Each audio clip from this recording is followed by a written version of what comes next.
Welcome back to the Real Supernatural Ghost and Horror Stories channel on YouTube. Don't forget to like, share, and subscribe. This next story will give you goosebumps with tingling hairs. Feel as though somebody is watching you like you're not alone. So turn off the lights. Listen carefully to our lead paranormal investigator, Professor Axel. Hi, I'm the lead paranormal investigator, Professor Axel.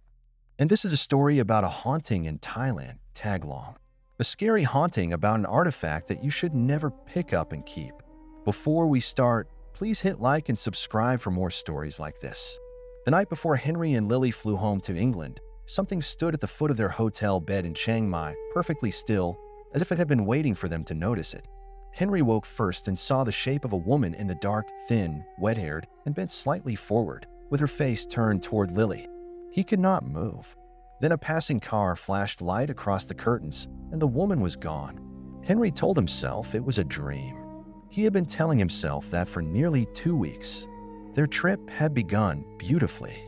Henry, 27, and Lily, 26, had planned Thailand for months, saving for night markets, mountain views, and long hiking days. They were from England, practical, curious, and not the sort of people who believed in ghosts. On their third day, while hiking along a quiet mountain path outside Chiang Mai, Lily noticed something half-hidden beside the trail. It was small, shaped like a tiny ornate pagoda, with a peaked roof, delicate edges, and faded gold paint clinging to the corners. Nearby lay wilted flowers, burnt incense, and a cracked glass bottle. "Oh, look at this," Lily said, crouching. "Someone must have dropped it." Henry glanced over. "Looks like a little temple." "It's beautiful," she said. "Maybe it fell from somewhere." A few steps farther back, partly swallowed by vines, stood a roadside shrine that neither of them truly studied. It had old garlands, a bowl of rainwater, and a weather-stained photograph with the face nearly erased. Beside it, the path curved sharply above a steep drop through the trees. "Should we leave it?" Henry asked. Lily smiled. "I'll keep it safe until we find someone to ask." She slipped it into her bag, and the forest seemed to go quiet all at once. No birds, no insects, not even leaves moving in the breeze. Henry paused, unsettled for a reason he could not explain. Then, somewhere behind them on the trail, came the soft sound of bare feet stepping over dry leaves. They turned together. No one was there. At first, the haunting was small enough to dismiss. That was how it survived, by arriving in pieces. That evening, Lily placed the little pagoda on the hotel desk beside her passport. Henry barely noticed it. He was tired from the hike, sunburned, and hungry enough to laugh when room service delivered food with one dish missing. But when Lily opened her rice, she recoiled. It smelled sour spoiled, as if it had been left in heat for days. Henry's curry was cold in the middle. The hotel replaced everything, yet the second order arrived just as wrong. "Bad kitchen night," Lily said.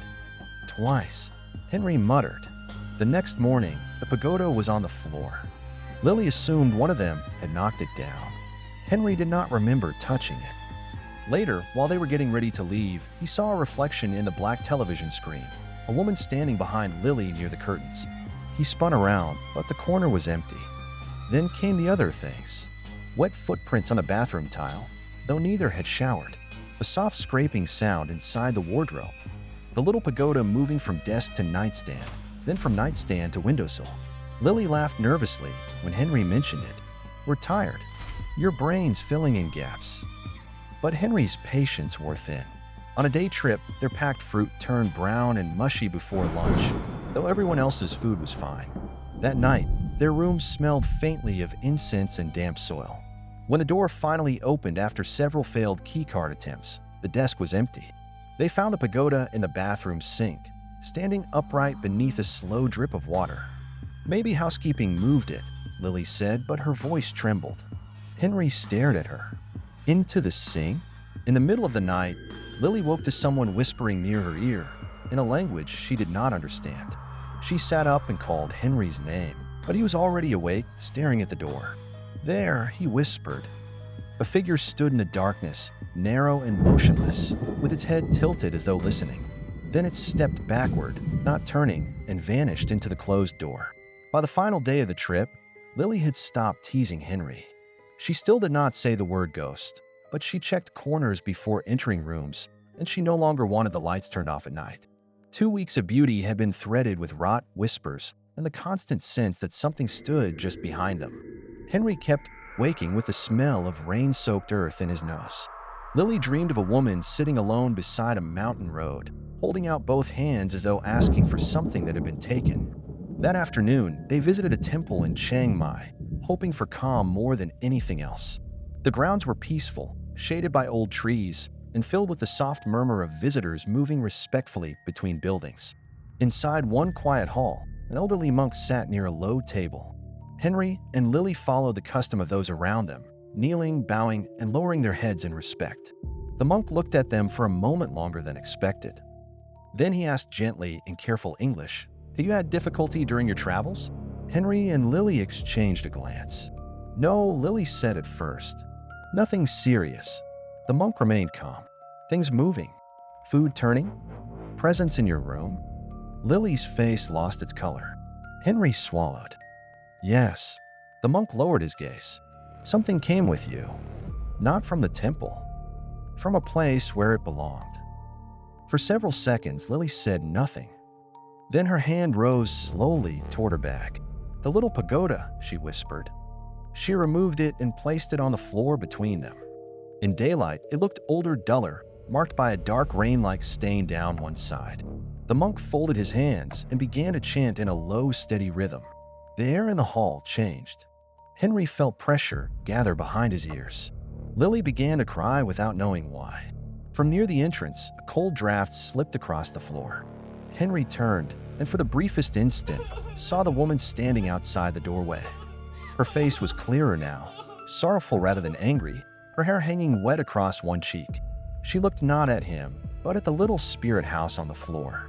The monk wrapped it carefully in cloth and tied it shut with sacred thread. "This should not travel as a souvenir," he said softly. "It must stay here now." Lily nodded, wiping her cheeks. "I'm sorry. I didn't know." The monk's expression softened. Not knowing can still open a door. Respect can close it. Lily left the little pagoda at the temple. The monk placed it beside old offerings, beneath watchful statues and curling incense. He prayed once more, then blessed Henry and Lily before they rose. Neither understood every word, but both felt something ease slowly, like a hand releasing its grip. That evening, their final hotel meal arrived fresh and hot. Their keycard worked the first time. No wet footprints appeared on the bathroom tile. No whisper breathed beside Lily's ear. No figure waited by the door. Henry slept through the night. At the airport the next morning, Lily was quiet as they waited to board. "Do you think she was angry?" she asked. Henry considered it. "Maybe. Or maybe she was lost because we moved what she was tied to." Lily looked down at her hands. "I only thought it was beautiful." "I know," he said, taking her fingers. "That was the problem. We admired it before we respected it." Their flight left Thailand beneath a clear sky, and nothing followed them back to England. No luggage opened by itself. No room smelled of incense. No food spoiled in sealed containers. The haunting ended exactly where the monk said it would, at the temple, with the spirit house returned to sacred care. Months later, Lily printed a photograph from the hike, one she had taken before finding the little pagoda. Henry stood smiling on the forest path, sunlight breaking through the trees behind him. Lily nearly set the photo aside before she noticed the shape in the background. At the far edge of the frame, half hidden beside the roadside shrine, stood a woman in a pale dress, blurred but unmistakable, looking directly toward the camera. Lily never showed Henry that picture.